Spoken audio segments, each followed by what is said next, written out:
Wouldn't it be great if we could be invisible, right? I mean, we could spy on people without being noticed and do whatever we want without being held responsible. Now, magicians have figured out how to utilize full-size mirrors to bend light in order to create disappearing illusions.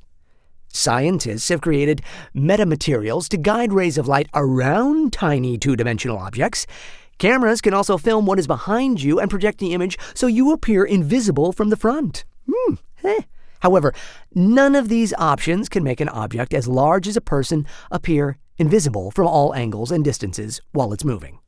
But if you are truly invisible, as in from within, here are a few problems you may not have thought about before.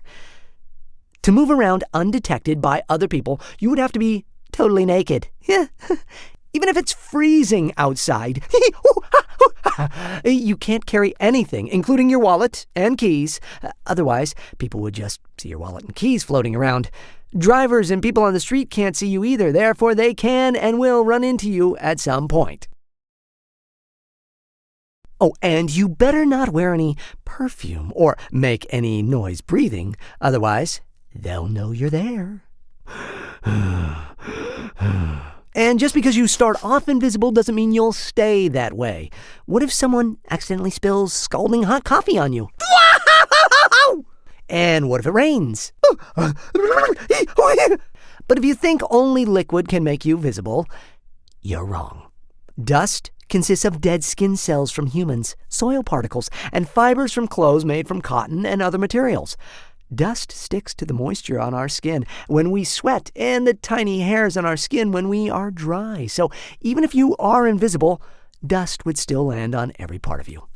We usually don't notice the dust on our skin because we can't see a thin layer of dust on top of our skin color. But if you're invisible, people would see a human-shaped blob of dust walking around with extremely dirty soles. Ooh, gross. What do you think the world looks like if you were invisible? Well, the answer is nothing. The reason you can't see in the dark is because there's no light. To see an apple, light has to hit the apple and return it to your eyes. Then the retinas in your eyes catch the light reflection for your brain to interpret into the image of an apple.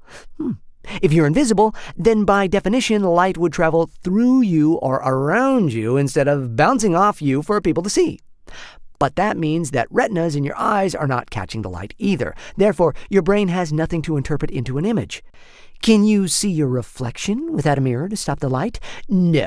So, when you can't be seen by others, you also cannot see. Ouch! Now, have you given any thought as of whether the invisibility is permanent? If it is, how can you receive medical treatment from a doctor if you're injured? The doctor wouldn't know where to apply ointments or bandages because they cannot access your injury. For that matter, you can't see it either. I mean, what if you have an illness or an infection? How can the doctor diagnose you without being able to see the color change or inflammation? And what if everyone is permanently invisible? Well, think about how boring the world would be without seeing people on the streets, on TV, or at home, on your computer, like right now. It's lonely being invisible. Now, which superpower physics lesson will you explore next?